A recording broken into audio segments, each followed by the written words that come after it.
తాతగారు ఐపీఎస్, నాన్నగారు ఐపీఎస్, మీరు ఐపీఎస్, మీ తమ్ముడు ఐపీఎస్. అసలు మొత్తం పోలీసుకు అంతా మీ కుటుంబంలో ఉన్న కారణం ఏంటనుకుంటున్నారు? చేయడం అంటే ఫస్ట్ ఈ ఎగ్జామే క్లియర్ చేయడం చాలా కష్టం. సో అది it requires not only your hard work but it requires blessings, luck, everything. Sir, ఛత్తీస్గఢ్లో మీరు బీజాపూర్ అంటున్నారు, తర్వాత నారాయణపూర్ చేశారు. ఈ రెండు ఏరియాలో ఎన్ని ఎన్కౌంటర్లు చేసి ఉంటారు? బట్ ఎక్స్చేంజ్ ఆఫ్ ఫైర్ చాలా అయినాయి. దాంట్లో అంటే ఎక్స్చేంజ్ ఆఫ్ ఫైర్ అంటారు సార్, కరెక్ట్ వర్డా? Encounter correct?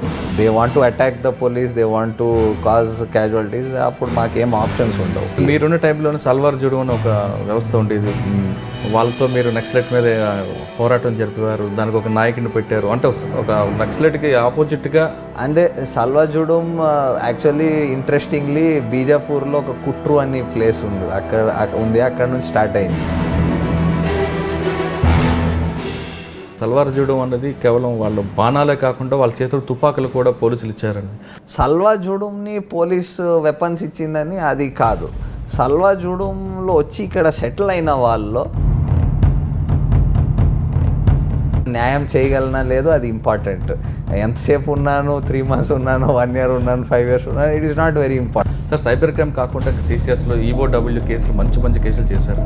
అంటే గవర్నమెంట్ ల్యాండ్స్ కానీ బ్యాంక్ ఫ్రాడ్స్ ఉన్న కేసెస్లో మాకు చాలా సాటిస్ఫాక్షన్ వస్తుంది. బికాజ్ అల్టిమేట్లీ దాంట్లో బెనిఫిట్ అయ్యేది పబ్లిక్. ఇట్లబాజీ గ్యాంగ్ మీరు పట్టుకున్న తర్వాత కుషాయిగూడ కూడా కంప్లైంట్ ట్రేస్, ఎందుకంటే జరిగిన ఇన్సిడెంట్ అక్కడ. జనరల్గా సిసిఎస్కి ఏ టైప్ ఆఫ్ కేసులు ఎక్కువ వస్తుంటాయి? అంటే ఎక్కువగా పక్కన ఉమెన్స్ కేసు కూడా ఉంది, complaint women. Then cyber crime of course, OTP frauds నుంచి job frauds, phishing and hacking, mail hacking, then ఈ అన్వాంటెడ్ ఫొటోస్ ఇవన్నీ పోస్ట్ చేయడం, హెరాస్ చేయడం. ఏంటంటే అసలు సంగారెడ్డి ఎమ్మెల్యే జగ్గారెడ్డికి మీకు మధ్యన వివాదం ఏంటి? సో ఇది ఒక షెల్టర్గా వాళ్ళకి సేఫ్గా మారిపోయింది. అండ్ ఓవర్ ద టైమ్ ఆ షెల్టర్ తీసుకుంటూ మంచి బేస్గా డెవలప్ చేసుకున్నారు. జగ్గారెడ్డితో వివాదం వల్లే ఎస్పీ మహంతి గారికి బెటాలియన్ ట్రాన్స్ఫర్ చేశారు. మా డ్యూటీ చేయాలంటే అదే చేయాలి, ఇంకా దానికి దారి ఏం లేదు. అంటే మీరు ఆ ముక్కు సుట్టుతనం వల్ల మీకు జిల్లాలు కూడా పోస్టింగ్ రాకుండా, అది చేయకపోతే we're failing in our duty. Ram Gopal వర్మని మీరు పిలిపించి ఎంక్వైరీ చేశారు. ఆ కేసులో అతన్ని అరెస్ట్ చేస్తారా లేదా ఇన్వెస్టిగేషన్ పర్పస్లో మాట్లాడి పంపిస్తారా? Welcome to crime diary. ఈ వారం మన గెస్ట్ ఒక మంచి పోలీస్, యంగ్ ఐపీఎస్ ఆఫీసర్. తాత ఐపీఎస్, తండ్రి ఐపీఎస్, కొడుకు ఐపీఎస్. తాత ఒడిశాలో ఐపీఎస్, తండ్రి ఉమ్మడి ఆంధ్రప్రదేశ్లో ఐపీఎస్. అతని పేరు అజిత్ కుమార్ మహంతి, ఏకే మహంతి. అతని కొడుకు అవినాష్ మహంతి. ఇప్పుడు మనతో మాట్లాడుతుంది మీకు పరిచయం చేసిన వ్యక్తి అవినాష్ మహంతి ఐపీఎస్.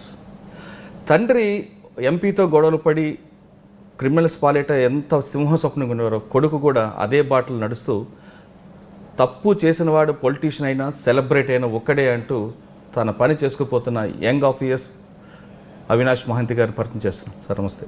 నమస్తే. తాతగారు ఐపీఎస్, నాన్నగారు ఐపీఎస్, మీరు ఐపీఎస్, మీ తమ్ముడు ఐపీఎస్. అసలు మొత్తం పోలీసుకు అంతా మీ కుటుంబంలో ఉన్న కారణం ఏంటనుకుంటున్నారు? ఇవన్నీ చెప్పే ముందు మీరు ఇప్పుడు సిసిఎస్ డీసీపీగా ఒక మంచి కేసుని, అంటే ఇప్పుడు టాలీవుడ్, బాలీవుడ్ అంతా మీ వైపే చూస్తుంది. మీకు అర్థమే ఉంటుంది ఇప్పుడు ఆ case, Ram Gopal Varma case, GST case. ఈ కేసులో మీరు రామ్ గోపాల్ వర్మని అరెస్ట్ చేస్తారా? ఎందుకు అరెస్ట్ చేయట్లేదు? ఎందుకు అరెస్ట్ చేయబోతున్నారు? లేదా చేస్తారా లేదా ఛార్జ్ షీట్ వేస్తారా? ఇవన్నీ కేసులకి అసలు మొత్తం టాలీవుడ్తో బాలీవుడ్ కూడా మీ వైపు చూస్తుంది. సిసిఎస్ హైదరాబాద్ ఏం చేయబోతుంది? ఆర్జీవీని అరెస్ట్ చేస్తారా? ఛార్జ్ షీట్ వేస్తారా? ఇవన్నీ ప్రశ్నలకు సమాధానం చెప్పే ముందు అసలు మీ కెరియర్, అంటే మీ మొత్తం టోటల్ మీ ఫ్యామిలీ అంతా పోలీస్ డిపార్ట్మెంట్కి ఎందుకు ఉంది, అవన్నీ కొంచెం. ఇప్పుడు ఫ్యామిలీ పోలీస్ డిపార్ట్మెంట్కి ఎందుకు ఉంది, దానికి కారణాలు చెప్పడం చాలా కష్టం. ప్రాబబ్లీ దానికి ఒక సింగిల్ రీజన్ ఉండకపోవచ్చు. వన్ ఈజ్ నా కోసం, నా తమ్ముడు కోసం సీయింగ్ ఫాదర్, అది ఒక సబ్కాన్షియస్లో ఒక maybe interest, inclination towards the service, అది ఒకటి తీసుకొచ్చి ఉండొచ్చు. అది చిన్నప్పటి నుంచి జనరల్లీ ఎవరైనా పిల్లలు ఉంటే వాళ్ళెవరికి దగ్గర ఉన్న వాళ్ళకి చూసుకుంటా పోతే దాని ఇంపాక్ట్ కాన్షియస్లీ ఉండొచ్చు, సబ్ కాన్షియస్లీ ఉండొచ్చు. సో చిన్నప్పుడు ఎప్పుడు అనుకోలేదు that will end up in the police service, but I'm sure అది ఎలాగో మా గ్రోత్లో ఎలాగో మేనిఫెస్ట్ ఎక్కడ అయి ఉండద్ది. So when civil services exam రాసేటప్పుడు ఆ ఇంట్రెస్ట్ బయటకు వచ్చింది, ఆప్షన్స్ ఫిల్ చేసేటప్పుడు అది ఫిల్ చేసేటట్టు అయింది, మారింది. So that's how it has come to being for me and my brother. ఫాదర్కి అఫ్ కోర్స్ ఫర్ హిమ్ ఆయన ఐ థింక్ స్కూల్లో ఉంటావు, he studied in a Sainik school. So first to the defence ఫోర్సెస్లో వెళ్ళడానికి ఇంట్రెస్ట్ ఉండేది, బట్ ఆయనకి ఏదో హియరింగ్లో కొంచెం there was some problem medical టెస్ట్లో. సో అప్పుడు సెలెక్ట్ కాలేదు ఆయన. తర్వాత కాలేజ్ వచ్చి I think when he wrote civil services his first option interest everything was IPS. So తాతగారి గురించి చెప్పడం కష్టం, ఎందుకు వచ్చారు. He was first batch 1948 batch of IPS and independence తర్వాత. సో ఆయన ఇంట్రెస్ట్ ఎప్పుడు అడగలేదు, ఎప్పుడు కనుక్కోలేదు. సార్ మీ తాతగారు ఫస్ట్ ఐపీఎస్ చెప్పారు, తర్వాత మీ నాన్నగారు అసలు ఎందుకు ఐపీఎస్కి వచ్చారు, ఆయన తర్వాత మీరు, మీ తర్వాత మీ తమ్ముడు, టోటల్ మొత్తం మీ కుటుంబం అంతా కూడా పోలీస్ ఆఫీసర్కి అయిపోయింది. జనరల్గా ప్రతి పోలీస్ ఆఫీసర్ ఐపీఎస్ కొడుకు ఐపీఎస్ అవ్వాలని రూల్ లేదు, ఐపీఎస్ కొడుకు ఐఏఎస్ చేయాలని చూస్తారు. కానీ మీ నాన్నగారు ఐపీఎస్ చేశారు, మిమ్మల్నే కాదు మీ తమ్ముడిని కూడా చేయించారు. చేయడం అంటే ఫస్ట్ ఈ ఎగ్జామే క్లియర్ చేయడం చాలా కష్టం. సో అది it requires not only your hard work, but it requires blessings, luck, everything. So whether IPS అవుతారు, ఐఏఎస్ అవుతారు, it is a matter of chance and some bit of effort. But interest ఎందుకు ఉండేది for IPS అంటే అది ఒక subconsciously and being, అది ఒక చిన్నప్పటి నుంచి చూడడం, అది ఒక ఎలాగో ఏదో విధంగా అది ఎలాగో మేనిఫెస్ట్ చేసినట్టు ఉంది మా ఇంట్రెస్ట్లో. అండ్ మేబీ ఆ సివిల్ సర్వీస్ రాసేటప్పుడు ఏ ఉద్యోగం చేయాలంటే ఎవ్రీ పర్సన్కి ఒక point of time in career అంటే ఇన్ పర్సనల్ లైఫ్ అది ఏ ఉద్యోగం చేయాలని అదే క్వశ్చన్ వస్తుంది. So probably at that time ఇది చాలా మైండ్లో ఎంబెడెడ్ అయి ఉండేది that this is a very good job, చాలా opportunities to do serve the people, very good organisation to work in. Police అంటే ఒక చాలా it's a very great organisation to be a part of. Anybody feels proud to be part of this organisation. So maybe అది చాలా strong. మీరు చిన్నప్పటి నుంచి నాన్నగారు police officer, మీరు ఫాదర్ని చూస్తూ వచ్చారు. అసలు మీ కెరీర్ ఎలా స్టార్ట్ అయిందండి? ఫస్ట్ చిన్నప్పుడు ఎవరు అనుకోరు ఏం పోలీస్ అవుతారో ఆర్ ఐఏఎస్ ఆఫీసర్ అవుతారో ఐపీఎస్ అవుతారో, అది ఎవరు అనుకోరు, నార్మల్గా చదువుతారు. అండ్ ఇక్కడ ఉన్న అంటే మీ నాన్నగారిని చూసి పోలీస్ అవ్వాలని ఎప్పుడు అనుకోలేదు? చిన్నప్పుడు అలాగా కెరియర్గా ఇది మారాలని ఎప్పుడు అనుకోలేదు. నార్మల్గా చదువుకునే వాళ్ళం. లైక్ ఇక్కడ జనరల్ ట్రెండ్ అంటే ఆఫ్టర్ ఇంటర్మీడియట్ ఇంజనీరింగ్ మెడిసిన్ ఏదో చేస్తావు. సో ఇంజనీరింగ్ చేసాం, అదే నార్మల్ ఆ టైంలో ఎంట్రన్స్ రాసి ఎంసెట్ అప్పుడు ఉండేది. సో రాసి అది క్లియర్ అయ్యి ఇంజనీరింగ్ చేసుకున్నాం. దాని తర్వాత at one point of time you want to decide what your career was. So అప్పుడు జనరలీ నాకు ఇక్కడ నుంచి ఎక్కువ యుఎస్ ఎంఎస్ ఇంజనీర్స్ అంటే ఎక్కువ అప్పుడు యుఎస్ ఎంఎస్ చేయడానికి వెళ్ళేవారు. బట్ నాకు అప్పుడు కూడా మేనేజ్మెంట్ చేయాలని ఇంట్రెస్ట్ ఉండేది. సో అప్పుడు క్యాట్ రాశాను. అప్పుడు అడ్మిషన్స్ కూడా అప్పుడు 2 ఐఎమ్స్లో అడ్మిషన్ అప్పుడు వచ్చినాయి. బట్ ఈ ఎగ్జామ్ది ఒక టైం ఫ్రేమ్ ఉంటుంది. After sudden period of time ఈ ఎగ్జామ్ రాయలేము, దీంట్లో చేరుకోలేము. సో అప్పుడు ఒకసారి ఎగ్జామ్ ట్రై చేద్దామని ఫైనల్ ఇయర్లో అనుకున్నాము. ఎగ్జామ్ రాసాం.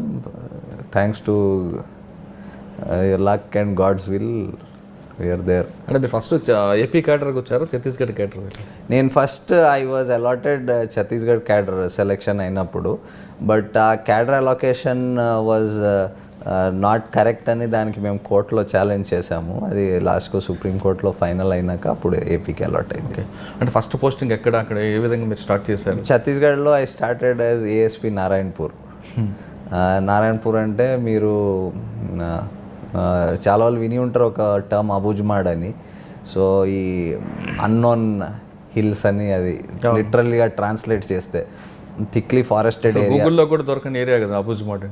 గూగుల్లో దొరుకుతుంది కానీ దాని బ్యూటీ అంటే ఆ ఏరియాది ఎప్పుడు సర్వే చేయలేదు, రెవెన్యూ సర్వే ఎప్పుడు చేయలేదు. అది బ్రిటిషర్స్ కూడా ఇండియా మొత్తం చేశారు కానీ ఆ పార్ట్ డెన్స్ ఫారెస్ట్ వల్ల అది వదిలేశారు. సో అది కంప్రైజెస్ ఆఫ్ ఛత్తీస్గఢ్ స్టేట్, కొన్ని parts of Maharashtra, Gadchiroli district కూడా దాంట్లో వస్తుంది.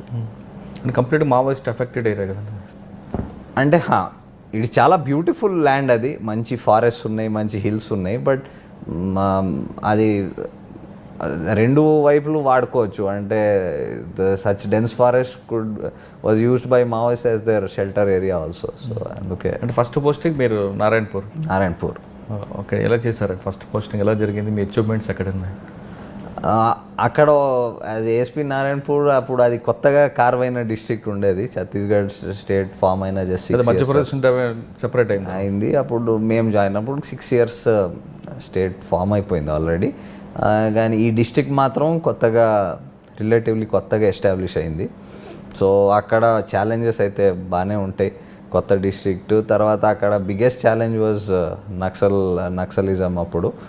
అండ్ యాజ్ యంగ్ ఏఎస్పీ, మా ఏఎస్పీ కూడా యంగే, నాకంట ఒక batch. First SP was 2 batches senior, ఇంకో ఎస్పీ నాకంటే ఒక బ్యాచ్ సీనియర్. సో టీమ్గా అక్కడ ఒక పని చేయడం, అప్పుడు అక్కడ వేరే పెద్ద లా అండ్ ఆర్డర్ ప్రాబ్లమ్స్ కానీ క్రైమ్ కానీ అలాగేం ఉండేది కాదు. అంటే రొటీన్గా థెఫ్ట్స్ కానీ ఇలాంటి ప్రాపర్టీ ఆఫెన్సెస్ అక్కడ పెద్ద జరిగేది కాదు. ఇది ఒకటే ప్రాబ్లం ఉండేది, దానికి అడ్రస్ చేయాల్సింది. అక్కడ కాన్సెప్ట్ ఏమంటే young officer should lead from the front అని. So as expected we had to go be a part of operations, teams తీసుకువెళ్ళడం, ప్లానింగ్ చేయడం ఆపరేషన్స్, ఇంటెలిజెన్స్ గ్యాదర్ చేయడం, మన స్టాఫ్కి మోటివేట్ చేయడం. అంటే వాళ్ళు కూడా ఇది ఒక కొత్త ప్రాబ్లమ్గా వాళ్ళు కాన్ఫిడెన్స్ తీసుకురావాలి that they are also capable of tackling such issues. వెళ్తే ఏమైనా జరిగితే కూడా వాళ్ళ ట్రైనింగ్ వాళ్ళకి పనికి వస్తుంది. అలాంటివి చేయించుకొని అది తర్వాత ప్లస్ అక్కడ ఇన్ఫ్రాస్ట్రక్చర్ కూడా ఎస్టాబ్లిష్ కొత్తగా అవుతుంది. అంటే ఆఫీసెస్ అప్పుడు లేవు, అంటే యూనిట్స్ వస్తే కూడా వాళ్ళకి ఉండడానికి ప్లేస్ లేదు, రోడ్స్ అవన్నీ అప్పుడు ప్రాబ్లమ్స్ ఉండేది. సో అవన్నీ కూడా బిల్డప్ చేయడానికి చాలా police had a very important role. కానీ అప్పుడులో పక్కనున్న ఆంధ్రప్రదేశ్ కంపేర్ చేసుకుంటే ఆంధ్రప్రదేశ్ గ్రేహౌండ్స్, ఎస్ఏబి అంటూ మంచి ఫోర్స్ ఉంటుంది.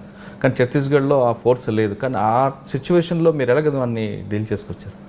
కరెక్ట్.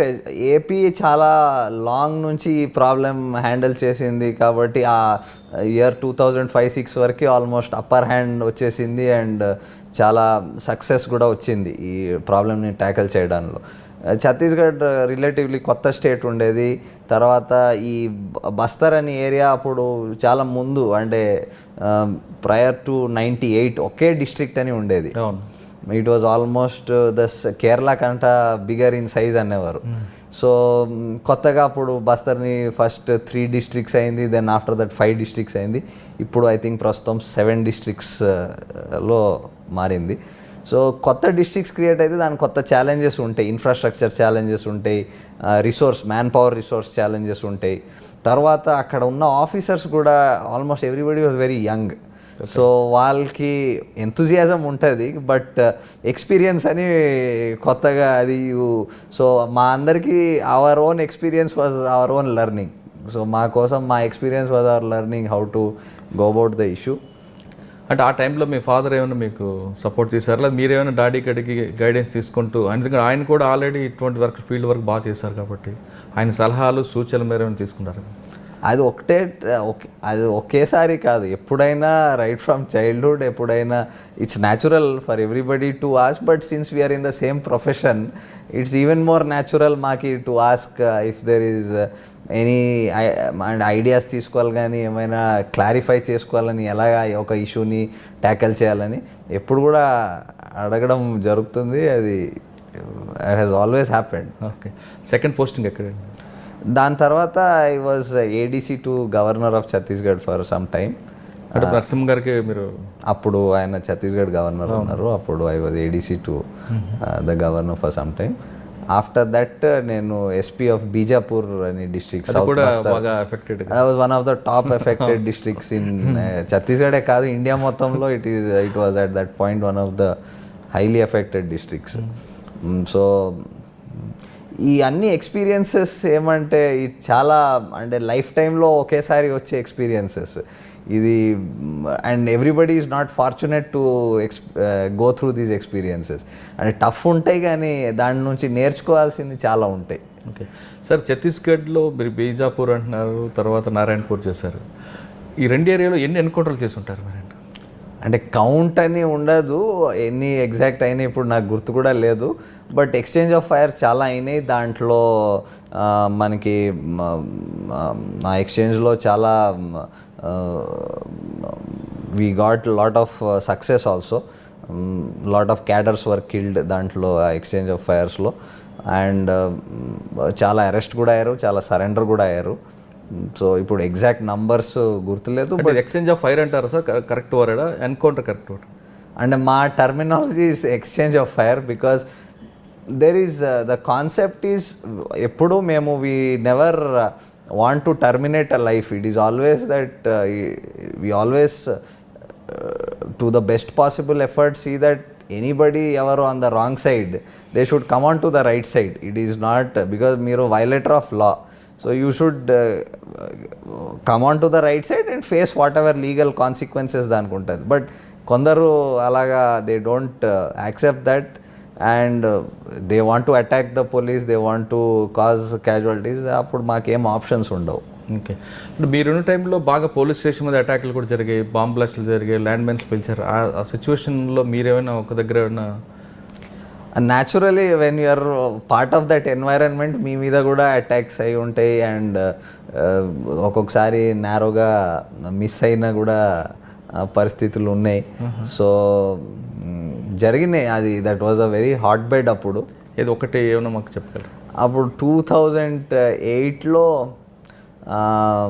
2009లో ఐ థింక్ 2009లో నాకు బీజాపూర్ ఎస్పీ ఉండగా ఒక జస్ట్ బై ఫ్యూ మినిట్స్ ఒక ల్యాండ్ మైన్ బ్లాస్ట్ మిస్ అయింది నా వెహికల్.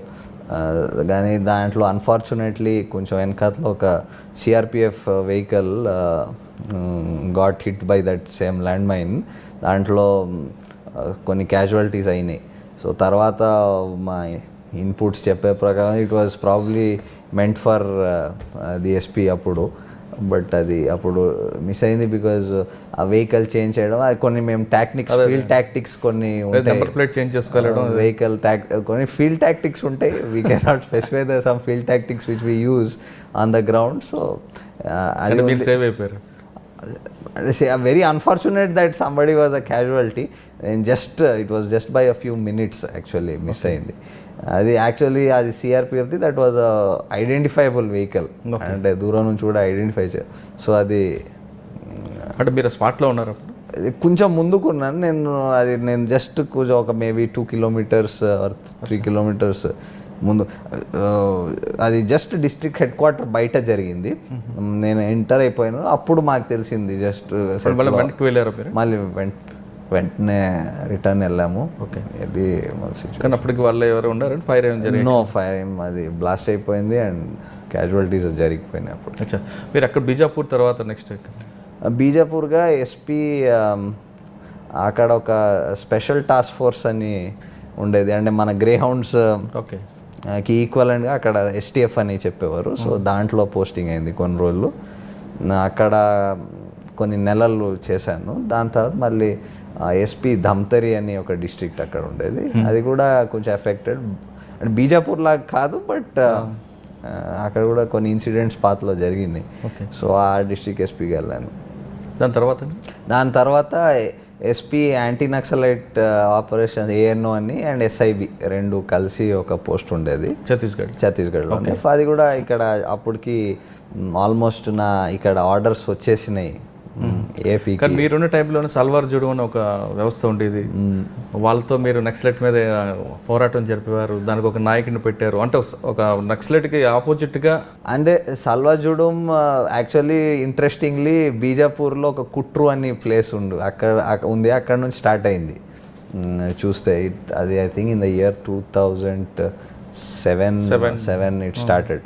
సో అప్పుడు అది యాక్చువల్లీ అది పోలీస్ చేసేది ఏం కాదు, it was a natural opposition of the tribals against the Naxal what they call oppression. And Naxals were trying to, they felt were destroying their culture and their identity. వాళ్ళ ట్రైబల్స్కి వాళ్ళ ideas ఉంటాయి, వాళ్ళు కొన్ని types of worship ఉంటాయి, వాళ్ళ way of living ఉంటుంది. So Naxalites దానికి destroy చేస్తున్నారని వాళ్ళకి ఒక ఫీలింగ్ వచ్చేసింది. సో వాళ్ళే చాలా అప్రైజింగ్గా వాళ్ళు అగేన్స్ట్ నక్సలైట్స్ వచ్చారు. సో అది అయినప్పుడు వాళ్ళు నక్సలైట్స్ కూడా వీళ్ళకి అటాక్ చేశారు, ఎవరు ట్రైబల్స్ వాళ్ళకి అపోజ్ చేశారు, వాళ్ళకి అటాక్ చేశారు. సో వీళ్ళు ఏం చేశారు, అప్పుడు ఆ ప్రాబ్లం అయ్యి ఎక్కడెక్కడ పోలీస్ ఉంది ఆ ఏరియాస్లో వచ్చి వాళ్ళు అంటే ఇంకా వాళ్ళ ఊర్లో ఉండలేకపోయి వాళ్ళు వచ్చి ఇక్కడ సెటిల్ అయిపోయారు. సో ఇక్కడ సెటిల్ అయితే ఇక్కడ మళ్ళీ క్యాంప్స్ లాగా డెవలప్ అయినాయి, ఎందుకంటే చాలా లార్జ్ నెంబర్ ఆఫ్ పీపుల్ వచ్చి అక్కడ సెటిల్ అయ్యారు కాబట్టి క్యాంప్స్ లాగా డెవలప్ అయ్యారు. సో ఆ క్యాంప్స్ని ముందు అంటే మీడియాలో and in public it used to be called Salwa Judum camps అని చెప్పేవారు. బట్ అలాగేం కాదు, ఇన్ గవర్నమెంట్ పార్లెన్స్ అది దట్ వాజ్ నథింగ్ బట్ అంటే రీహాబిలిటేషన్ ప్లేస్. అది basically place where they could stay with safety and security with police protection. So అలాగా అది. కానీ అప్పట్లో ఒక వార్త వచ్చింది సార్, సల్వార్ జూడం అనేది కేవలం వాళ్ళు బాణాలే కాకుండా వాళ్ళ చేతులు తుపాకులు కూడా పోలీసులు ఇచ్చారండి, అది ఎంతవరకు కరెక్ట్ అంటారు? అలా కాదండి, సల్వా జూడం వాజ్ ద మూమెంట్. సల్వా జూడంని పోలీస్ వెపన్స్ ఇచ్చిందని అది కాదు. సల్వా జూడంలో వచ్చి ఇక్కడ సెటిల్ అయిన వాళ్ళలో చాలా యూత్ ఉన్నారు, చాలా మెంబర్స్ ఉన్నారు ఆ లోకల్ ఏరియా వాళ్ళకి నాలెడ్జ్ ఉంది, దాంట్లో వాళ్ళకి అంటే ఆ టెరెన్ గురించి నాట్ ఓన్లీ ఇంటెలిజెన్స్ వీళ్ళ మూమెంట్ గురించి కాకుండా ఆ టెరెన్ ఆ కొత్త వచ్చే పోలీస్ వాళ్ళకి హెల్ప్ చేయడానికి వాళ్ళకి చాలా ఇన్ఫర్మేషన్ ఉంది. సో వాళ్ళ ఎఫర్ట్స్ని ఛానలైజ్ చేయడానికి వాళ్ళకి ఎస్పీఓస్గా పోలీస్ యాక్ట్లోనే ఎస్పీఓస్ అప్పుడు ఉంది, స్పెషల్ పోలీస్ ఆఫీసర్గా రిక్రూట్ చేశారు. వాళ్ళు వేరే వాళ్ళకి కొంతమంది వెపన్స్ ఇచ్చి ఆ ఎస్పీఓస్లో వచ్చిన వాళ్ళే కొందరికి who are interested to fight వాళ్ళకి ప్రాపర్ ట్రైనింగ్ ఇచ్చి అప్పుడు వాళ్ళకి వెపన్స్ ఇచ్చారు. ఆ సల్వార్ జూడు నేత మీద కూడా చాలా 2-3 సార్లు దాడులు జరిగినట్టున్నాయి కదా. మహేంద్ర కర్మ గురించి మాట్లాడుతున్నారు. అండ్ హీ వాస్ అంటే recent few years back he died of one of the attacks. But అప్పుడు జరిగి ఉంటాయి and because he lead the uprising. అప్పుడు అదిత్ జోగి మీద దాడి జరిగినప్పుడు, శుక్లా మీద జరిగినప్పుడు మీరు ఎక్కడ ఉన్నారు? నేను అప్పుడు ఏపీలో ఉన్నా. ఏపీకి వచ్చారు, కానీ అది కొంత పెద్ద ఇష్యూ అయినట్టుంది. అప్పుడు అది చాలా పెద్ద అటాక్ అయింది యాక్చువల్లీ, లాట్ ఆఫ్. అసలు ఛత్తీస్గఢ్ ఆ ప్రాంతం అంతా ఎందుకండి ఇంకా అది పూర్తిగా అదుపులో రాకపోవడం? అంటే మీకు అక్కడ పనిచేశారు కాబట్టి అది లా అండ్ ఆర్డర్ ప్రాబ్లంగా మనం చూడొచ్చా, లేదంటే సామాజిక సమస్యగా చూడాలంటే? అంటే రెండు కలిపి ఉంటాయి, అంటే ఓన్లీ లా అండ్ ఆర్డర్ కాదు, ఓన్లీ సామాజిక కాదు. బికాస్ ఒకటేమో that area very big area, forested area for very long time. అంటే అక్కడ చాలా అంటే పాపులేషన్ డెన్సిటీ చాలా తక్కువ, ఎక్కువ పాపులేషన్ లేదు. గవర్నమెంట్ పెనట్రేషన్ అప్పుడులో, ఇప్పుడు బాగా పెనట్రేషన్ అయిపోయింది, కానీ అప్పుడులో అంత గవర్నమెంట్ పెనట్రేషన్ ఉండేది కాదు. అంటే government agencies whether it is police or revenue or development agencies అంత పెనట్రేషన్ ఉండేది కాదు.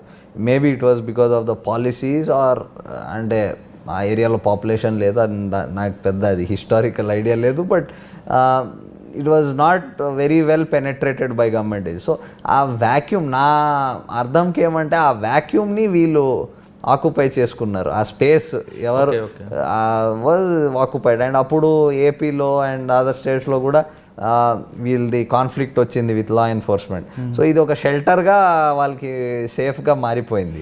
అండ్ ఓవర్ ద టైమ్ ఆ షెల్టర్ తీసుకుంటూ మంచి బేస్గా డెవలప్ చేసుకున్నారు విత్ లాట్ ఆఫ్ అండ్ అక్కడ నుంచి ట్రైబల్స్ని రిక్రూట్ చేసుకోవడం ఇన్ టు దేర్ ఆర్గనైజేషన్. అక్కడ బాగా బ్రెయిన్ వాష్ చేసి ఈ యంగ్ పీపుల్ విలేజర్స్ని, వాళ్ళు చాలా ఇన్నోసెన్స్ ఉంటుంది అక్కడ ఆ ఏరియాస్లో, వాళ్ళు మంచిగా బ్రెయిన్ వాష్ చేసుకొని అక్కడ అంటే ఆల్మోస్ట్ ఎంటైర్ సిస్టమ్ని వాళ్ళు ఒక పాయింట్లో క్యాప్చర్ చేసుకున్నారు. అంటే ఈ ఇష్యూని మీరు కింద వాళ్ళకు తీసుకువెళ్ళి వాళ్ళని మీ గవర్నమెంట్ వైపు తిప్పే విధంగా, సరెండర్ చేసే విధంగా మీరు ఏమైనా కార్యక్రమాలు చేశారు? ఖచ్చితంగా అండి, నేనే కాదు అంటే ఫుల్ డిపార్ట్మెంట్ అండ్ అంటే 2005-06 దాని ముందు కూడా I think they had started this entire programme of అంటే వాళ్ళకి bring them into the mainstream అని by not only development but also అంటే ఒక మంచి ఫ్రెండ్లీ రిలేషన్స్ పెట్టుకొని వాళ్ళకి చెప్పడం that ultimately everybody we're all on the same side. మీరు అంటే గవర్నమెంట్ మీకోసమే ఉంది, మీకు హెల్ప్ చేయడానికే ఉంది. అది at all levels, weather it is police level, administrative level or political లెవెల్లో కూడా ఎంగేజ్మెంట్స్ బాగానే చేశారు. ఓకే, తర్వాత ఎక్కడికి వచ్చారండి పోస్టింగ్? ఇక్కడ తర్వాత 2012లో నేను ఏపీకి వచ్చాను. ఏపీకి వచ్చారు. ఫస్ట్ పోస్టింగ్ ఒక 2 months I was waiting chief office for a posting. First posting SP మెదక్గా వెళ్ళాను. ఎస్పీ మెదక్గా ఫస్ట్ పోస్టింగ్లోనే మీరు ఒక ఎమ్మెల్యేతో ఢీకొన్నారు, ఎక్కువ కాలం పనిచేయలేకపోయారని వచ్చారు. Time of work is not important, what you do in that period is important. Weather I was able to due my duties, అంటే నా పోస్ట్కి చేసిన న్యాయం చేయగలనా లేదు, అది ఇంపార్టెంట్. ఎంతసేపు ఉన్నాను, 3 months ఉన్నాను, 1 year ఉన్నాను, 5 years ఉన్నాను, it is not very important. ఎంత టైం పని చేసాం కాదు, ఉన్న టైం కరెక్ట్గా చేసాం. నా దగ్గర నుంచి what expectations that the post has, the government has, the people have, that weather one is fulfilling. ఏంటంటే అసలు సంగారెడ్డి ఎమ్మెల్యే జగ్గారెడ్డికి మీకు మధ్యన వివాదం ఏంటంటే అసలు? నాకు ఎవరితో ఏం వివాదాలు అప్పుడు పేపర్లో అంతా వచ్చింది, మీకు ఆయనకి పడకపోవడం వల్లే మీరు తక్కువ కాలంలో తిరిగి మళ్ళీ హైదరాబాద్ వచ్చారు, మమ్మనూరు అనుకుంటా. మెదక్ తర్వాత నేను బెటాలియన్ 4th బెటాలియన్. ఏం జరిగింది మెదక్లో అంటే? మెదక్లో ఏం నా వర్క్ చేసేవారు? నేను నా వర్క్ చేశాను. What ever I thought was right, what was as per rules Raj, అది చేశాను. అది అంటే మీరు చెప్తున్నారు ఎవరికి ఇబ్బందులు ఉండొచ్చు, నాకు అది I'm not worried too much ఎవరికి ఇబ్బందులు అయినాయి అని చేసేది. If it is wrong in some way then అది చూసుకోవచ్చు, కానీ చేసేది if it is as per. అంటే అప్పుడులో మీరు ఒక్క సంగారెడ్డి కాదు, జహీరాబాద్లో నారాయణ ఖేడ్ ఆ బెల్ట్లో కూడా గంజాయి అమ్మే వాళ్ళ పట్ల మీరు చాలా సీరియస్గా యాక్ట్ చేశారు. జహీరాబాద్లో కూడా రోడ్ యాక్సిడెంట్లు, రోడ్ సైడ్ డాబాల్లో మందమ్మ వాళ్ళని కూడా మీరు సీరియస్గా యాక్షన్ తీసుకున్నారు. అంటే వెనక పొలిటికల్ బ్యాక్గ్రౌండ్ ఉంది, చేసుకొచ్చారు. కానీ వాళ్ళ మాట వినకుండా చేయకపోవడం వల్ల, దాంతోపాటు సంగారెడ్డి ఎమ్మెల్యేతో మీరు డైరెక్ట్గా ఢీకొనడం వల్లే ఎక్కువ కాలం పనిచేయలేకపోయారన్నది అది మీరే చెప్పగలుగుతారు better. Whatever was expected do అని I try to do my best. దాంట్లో I'm sure public was happy. అంటే ఈ డాబాలు మీరు చెప్పారు కదా, డాబాల మీద ఈ లిక్కర్ చాలా అంటే ఎఫెక్టివ్లీగా అది ఎన్ఫోర్స్ చేస్తే లిక్కర్ అమ్మకుండా we saw very positive result. And accidents కూడా తగ్గడం కూడా ఇన్ షార్ట్ స్పాన్ చూసాము. అండ్ జనరల్ లా అట్మాస్ఫియర్ కూడా అక్కడ చాలా ఇంప్రూవ్ అయిందని పబ్లిక్ చెప్పారు. నేను కూడా చూసాను. అంటే మెదక్ జిల్లాలో ఎక్కువగా 2 నేషనల్ హైవే వెళ్తాయి, రెండింటి దగ్గర కూడా మీరు అది చేసాం. బికాస్ ఫస్ట్ మాకు తెలిసింది ఏమంటే, ఒకటి ఈ యాక్సిడెంట్స్ జరిగే కారణం ఈవినింగ్లో ఇక్కడ లిక్కర్, వెదర్ ఈ ట్రాన్స్పోర్ట్ ఆపరేటర్స్, డ్రగ్స్ డ్రైవర్ వాళ్ళు కావచ్చు, లోకల్ ఊరు నుంచి వచ్చి కూడా తాగేవారు. సో అదొకటి బంద్ చేస్తే అది డైరెక్ట్ ఇంపాక్ట్ యాక్సిడెంట్స్ మీద వచ్చింది. సో అది దట్ వాజ్. ఏం చేస్తారు సార్ మెదక్లో మీరు? పోలీసింగ్లో చేసేది వాట్ ఆల్ చేయాల్సింది అది I try to do everything, weather it is enforcement, proper investigation చేయాలి. పోలీస్ స్టేషన్ ఫంక్షనింగ్, ఎప్పుడు పోలీస్ స్టేషన్ షుడ్ ఫంక్షన్, అంటే ఏ డిస్ట్రిక్ట్ అయినా యూనిట్ అయినా ప్రాపర్ దాని ఇంపాక్ట్ రావాలంటే police station should function well. So అది చాలా important. So I try to ensure that all police stations work well. అంటే ఇవన్నీ మీరు మీ బుక్స్లో చదువుకుందా, లేదా నాన్నగారిని చూసి నేర్చుకొచ్చిందా? బుక్స్లో ప్రొఫెషనల్ నాలెడ్జ్ తీసుకోవాలి, నాన్నగారి దగ్గర నుంచి his personal experiences one should, because somebody who has had such a long career and somewhere where everybody says that his contribution is really very high to the. అంటే మీరు మెదక్ చేసే సమయానికి చాలామంది సీనియర్ ఆఫీసర్లు అక్కడ మెదక్లో కొంచెం కంట్రోల్ చేసుకొచ్చారు, మంచి ఆఫీసర్లు చేశారు మెదక్లో. అంటే అదే ట్రెండ్ మీరు కంటిన్యూ చేసుకొచ్చడం వల్ల ఇబ్బంది వచ్చిందంటారు? అండ్ ఇబ్బంది ఎవరికి వచ్చింది ఐ డోంట్ నో. నాకైతే I was there for 9-10 months I think. నాకు ఒక్క రోజు కూడా ఏం ఇబ్బంది పనిచేయడంలో నాకేం అనిపించలేదు. I went about doing whatever I was expected to do. అది చేసిన పోయినా ఇంకా after that it is always I leave it to whoever has to decide whether it's a right thing or wrong thing. అంటే అప్పట్లో ఒక వార్త అయితే బాగా స్ప్రెడ్ అయ్యిందండి, జగ్గారెడ్డితో వివాదం వల్లే ఎస్పీ మహంతి గారికి బెటాలియన్ ట్రాన్స్ఫర్ చేశారు అని. అది ఎంతవరకు వస్తుంటారు? అది నేను కూడా చెప్పలేనండి whether that was correct or wrong. I have no way of verifying that. ఎవరికి అడగలేము కూడా whether that is correct or wrong. అది మీరు చెప్తున్నారు కాబట్టి I mean it is I'm hearing it. But దానికి వెరిఫై చేయడానికి వెదర్ దానివల్ల ట్రాన్స్ఫర్ అయిందో దానివల్ల కాలేదు చెప్పడం. అంటే మీరైతే అప్పుడు చాలా సీరియస్గా మీ సబార్డినేట్కి చెప్పారు, కమ్యూనిటీలు చేస్తున్న ఎవరినైనా సరే లోపడేమని చెప్పారు, కేసులు పెట్టుకున్నారు. ఆ మాటని ఇంప్లిమెంట్ చేసుకొని మీ వాళ్ళు ఎమ్మెల్యే మీద కేసు పెట్టారు ఎందుకు? లా ఎప్పుడు ఏ డిస్టింక్షన్ అని ఎవరి కోసం ఏం డిస్టింక్షన్ పెట్టదు కదండి. డిస్టింక్షన్ ఉంటే కూడా చట్టంలోనే ఉంటుంది, వీళ్ళకి చేయొద్దు వీళ్ళకి చేయొద్దు.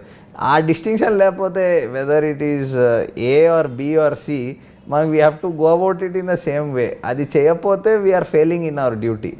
సో ఆ లాలో మనం డిస్టింక్షన్ చేయడానికి మాకేం అధికారం లేదు. We have no authority to make that distinction.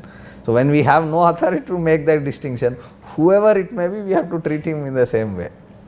అంటే ఆ ట్రిక్ కరెక్ట్గా బ్లాస్ట్ అయిందంటారు? కరెక్ట్గా అది మనకి ఇంకేం దారి లేదు కదండి. మనకి మా డ్యూటీ చేయాలంటే అదే చేయాలి, ఇంకా దానికి దారి ఏం లేదు. ఒకరికి ఒక విధంగా ఇంకొకరు ఒక విధంగా. అంటే మీరు ఆ ముక్కుసూటితనం వల్ల మీకు జిల్లాలు కూడా పోస్టింగ్ రాకుండా ఆ తర్వాత అన్ని ట్రాఫిక్ అంటూ సిసిఎస్ అంటూ ఇచ్చారు. అదే కొంచెం ఫ్లెక్సిబుల్గా ఉంటే అవినాష్ మంత్రి గారికి మంచి మరొక జిల్లా వచ్చి ఉండేదని అప్పట్లో వార్త వచ్చింది. వార్తలు చాలా వస్తాయండి దాని గురించి. It's very difficult for me to comment on వార్తలు. Wherever the posting is, one should do well, whether it is me or any IPS officer or any officer, wherever he's posted. And every పోస్ట్లో దానిదొక work ఉంటుంది, దానిదొక contribution ఉంటుంది to the organisation, government, to people. కొన్నిట్లో public interface కొంచెం తక్కువ ఉండొచ్చు, కొన్నిట్లో ఎక్కువ ఉండొచ్చు. బట్ ఎక్కడ ఉన్నా there is lot to contribute. ఆ contribution if one is able to do to the best of one's ability, I think there is nothing better then that. Medak నుంచి next Bammanuru battalion, 4th battalion, అప్పుడు 4th battalion APSP under in మామ్ను. అక్కడ I was there for 5 months. But అక్కడ I tried whatever to ఈ deployment మంచి చేయడం, వీళ్ళది training improve చేయడం, ఉన్న యూనిట్స్ ఎక్కడెక్కడ మా బెటాలియన్లో జనరలీ డిఫరెంట్ ప్లేసెస్లో డిప్లాయ్ ఉంటారు డ్యూటీస్కి, లా అండ్ ఆర్డర్కి సపోర్ట్ చేయడానికి. సో అక్కడ వాళ్ళ కండిషన్స్ అంటే వాళ్ళ వెల్ఫేర్ చూసుకొని వాళ్ళ లివింగ్ కండిషన్స్ కొంచెం ఇంప్రూవ్ చేయడం, ప్లస్ వాళ్ళ జాబ్ సరిగ్గా చేస్తున్నారా లేదు, దాంట్లో సరైన ఇంట్రెస్ట్ తీసుకున్నారా లేదు, వాళ్ళ వెపన్స్, వాళ్ళ ఎక్విప్మెంట్ అంతా సరిగా వాడుతున్నారా లేదు, అది అనుకుంటే. అప్పుడు బెటాలియన్లో కూడా విభేదాలు వచ్చాయి. కొంతమంది అంటే మీరున్న టైంలో కాకపోవచ్చు, బెటాలియన్ మొత్తం అప్పుడు ఏపీలో ఉన్న అన్ని బెటాలియన్స్లో ఉన్న వాళ్ళందరూ కూడా ఇంటర్నల్గా కొంచెం సఫర్ అయ్యి రోడ్డు మీద రావడం చేశారు. అటువంటి ముందు నేను వచ్చే ముందు జరిగింది కూడా బెటాలియన్ స్టార్ట్ అయింది, అది శ్రీకాకుళం వరకు వెళ్ళింది. నేను వచ్చే ముందు కారణం ఏందనుకుంటారండి అసలు? అంటే బెటాలియన్స్లో ద నేచర్ ఆఫ్ డ్యూటీ కొంచెం వేరేగా ఉంటుందండి. అది దాంట్లో వాళ్ళ హెడ్ క్వార్టర్ ఒక ప్లేస్లో ఉంటుంది, బట్ డిప్లాయ్మెంట్ ఏమో స్టేట్ మొత్తం ఒక కంపెనీ ఒక చోటు ఉండొచ్చు, ఇంకో కంపెనీ ఇంకో చోటు ఉండొచ్చు. వాళ్ళకి రావడం పోవడం దాంట్లో కొన్ని డిఫికల్టీస్ ఉంటాయి. సో తర్వాత దాంట్లో డ్యూటీస్ కూడా వాళ్ళు ఏం ఫిక్స్డ్ డ్యూటీ, ఈరోజు ఎక్కడో గార్డ్ చేస్తారు, ఇంకొకక్కడ మేబీ యాంటీ ఎక్స్ట్రీమిస్ట్ ఆపరేషన్లో ఉంటారు, ఇంకెక్కడ they might be doing some law and order duties, helping law and అది చాలా వేరే విధంగా ఉంటాయి. So what is important is వాళ్ళకి సరిగ్గా మోటివేట్ చేయడం, దట్ వాళ్ళకి ఓరియంట్ చేయడం that this is your duty, and వాళ్ళకి సీనియర్ ఆఫీసర్స్ వెళ్ళడం, వాళ్ళకి కొంచెం కాన్ఫిడెన్స్ బిల్డ్ చేయడం. అది చేస్తుంటే there excellent people, they work very well, చాలా డెడికేటెడ్ ఉంటారు, వెరీ డిసిప్లిన్ ఉంటాయి బెటాలియన్ యూనిట్స్. కొన్ని స్ట్రాంగ్ పాయింట్స్ చాలా ఉంటాయి ఆ యూనిట్స్లో. ప్లస్ కొంచెం వాళ్ళ కష్టాలు ఉంటాయి, అంటే చాలా ప్లేసెస్లో ఉన్న వాళ్ళు అకామిడేషన్ సరిగా ఉండకపోవచ్చు, ఫెసిలిటీస్ కొంచెం తక్కువ ఉండవచ్చు. సో అవి కొంచెం మనం స్ట్రీమ్లైన్ చేసి సీనియర్ ఆఫీసర్స్ ఇంటర్వ్యూ చేసి లైసెన్స్ చేసి అవి కొంచెం చూసుకుంటే ఐ థింక్ చాలా వరకు అక్కడ కూడా మీరు మీ మార్క్ చూపించారు బెటాలియన్లో కూడా. అండ్ అది వాళ్ళే చెప్పొచ్చు, నేను ఐ కాంట్ సే దట్ నేను చేశాను లేదు. I tried what ever was possible in my means to do. అక్కడ నుంచి next Cyberabad traffic. Cyberabad traffic అంటే చాలా పెద్ద వ్యవస్థ అండి, ఎందుకంటే ఓఆర్ఆర్ చాలా రోడ్ యాక్సిడెంట్స్ ఎక్కువ ఉండేది. దాన్ని కంట్రోల్ చేయడానికి ముఖ్యంగా హైటెక్ సిటీ ప్రాంతం, గచ్చిబౌలి సాఫ్ట్వేర్ కంపెనీ ఉన్న ప్రాంతం అంతా కూడా మీ టైంలో బాగానే కొంచెం ట్రాఫిక్ ఎన్ఫోర్స్మెంట్లు అంటే చేసుకొచ్చారు. కొత్త కొత్త ప్రాజెక్టులు ఏం చేస్తే దానికి ఒక స్టీమ్లో ఇది ఏ విధంగా చేయబోయారు? Traffic was one of my most interesting work ఎక్స్పీరియన్సెస్లో నేను కౌంట్ చేస్తాను. అండ్ అప్పుడుకున్న సైబరాబాద్ ఇప్పుడు బైఫర్కేట్, అప్పుడు 1 ఉండేది అండ్ ఎంటైర్ సిటీ రౌండ్ చుట్టూ కవర్ చేసేది ఒకటే సైబరాబాద్ ఉండేది. And I think it was one of the biggest commissionerates in the country. Size చాలా పెద్ద. దాంట్లో ట్రాఫిక్లో చాలా డైవర్స్ టైప్ ఆఫ్ ట్రాఫిక్ ఉంటుంది. ఒకవైపు ఏమో ఈ ఐటీ కారిడార్లో హెవీ డెన్సిటీ కార్స్, 2 వీలర్స్ బాగా ఎక్కువ ఉంటుంది. తర్వాత టైప్ ఆఫ్ పీపుల్ చాలా హైలీ ఎడ్యుకేటెడ్, అది ఒక టైప్ ఆఫ్ పబ్లిక్ ఉంటుంది. ఇంకోవైపు మీరు వెళ్తే ట్రక్స్, హెవీ వెహికల్స్ ఆ టైపు ఉంటుంది. హైవేస్ చాలా ఉండేవి. హైదరాబాద్కి అన్ని హైవేస్ త్రూ సైబరాబాదే కనెక్ట్ అయ్యేవి. సో చాలా highways, state highways, national highways. ఇంకో టైప్ ఏమో ఓఆర్ఆర్ ఉంటుంది, హై స్పీడ్స్ ఉంటాయి, ఎక్స్ప్రెస్ వే లాగా అట్మాస్ఫియర్ ఉంటుంది, అదొక టైప్ ఉంటుంది. మీరు ఇండస్ట్రియల్ ఏరియా జీడిమెట్ల అటు సైడ్ వెళ్తే అది ఒక టైప్ ఉంటుంది. Heavy vehicles, goods vehicles, transport and చాలా.